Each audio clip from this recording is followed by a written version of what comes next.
Chapter 52. A Miracle Counterfeited. Some have found difficulty in reconciling a statement in Testimonies for the Church, Volume 1, page 292, with one in Great Controversy, Volume 1, page 184. Here is a footnote that says, "The account presented in this now out-of-print volume was rewritten and amplified by Ellen G. White and published in 1890 as Patriarchs and Prophets. See page 264 of that volume for the statement paralleling the one referred to here." These passages refer to the work of the sorcerers in counterfeiting the miracle performed by Aaron of turning the rod to a serpent. The testimony says, "The magicians could not perform all those miracles which God wrought through Moses. Only a few of them could they do. The magicians' rods did become serpents, but Aaron's rod swallowed them up." This last sentence, which is the one in question, is substantially the same as the Bible statement, "They cast down every man his rod, and they became serpents. But Aaron's rod swallowed up their rods." The statement in Volume 1 of the controversy is, "The magicians seem to perform several things with their enchantments similar to those things which God wrought by the hand of Moses and Aaron. They did not really cause their rods to become serpents, but by magic, aided by the great deceiver, made them appear like serpents to counterfeit the work of God." This statement, instead of contradicting the former, is simply explanatory of it. There is not in the testimony a full expression of the thought which I wished to convey. On page 293 is a sentence which makes the meaning clearer. "The magicians wrought not by their own science alone, but by the power of their god, the devil, who ingeniously carried out his deceptive work of counterfeiting the work of God."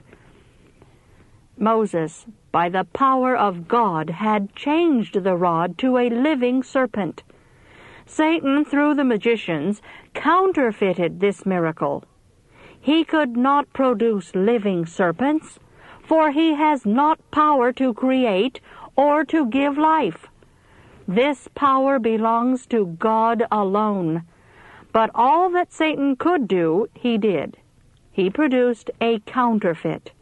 By his power working through the magicians, he caused the rods to assume the appearance of serpents. The statement that they did become serpents simply means that they were in such in appearance. Such they were believed to be by Pharaoh and his court.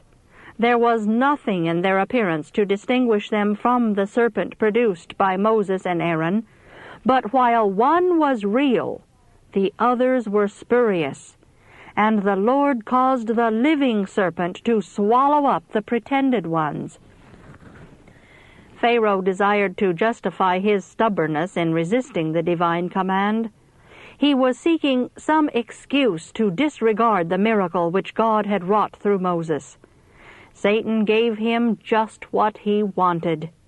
By the work which he wrought through the magicians, he made it appear to the Egyptians that Moses and Aaron were only magicians and sorcerers, and hence that the message which they brought would not claim respect as coming from a superior being. Even the swallowing up of the counterfeit serpents was not regarded by Pharaoh as the special work of God's power, but as accomplished by a kind of magic superior to that of his serpents.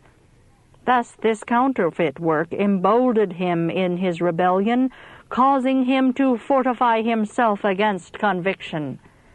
It was by the display of supernatural power in making the serpent his medium that Satan caused the fall of Adam and Eve in Eden.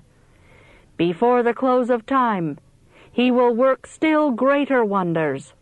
So far as his power extends, he will perform actual miracles. Says the Scripture, He deceiveth them that dwell on the earth by the means of those miracles which he had power to do, not merely those which he pretends to do. Something more than mere impostors is brought to view in this scripture. But there is a limit beyond which Satan cannot go, and here he calls deception to his aid and counterfeits the work which he has not power actually to perform. In the last days he will appear in such a manner as to make men believe him to be Christ come the second time into the world. He will indeed transform himself into an angel of light. But while he will bear the appearance of Christ in every particular, so far as mere appearance goes, it will deceive none but those who, like Pharaoh, are seeking to resist the truth.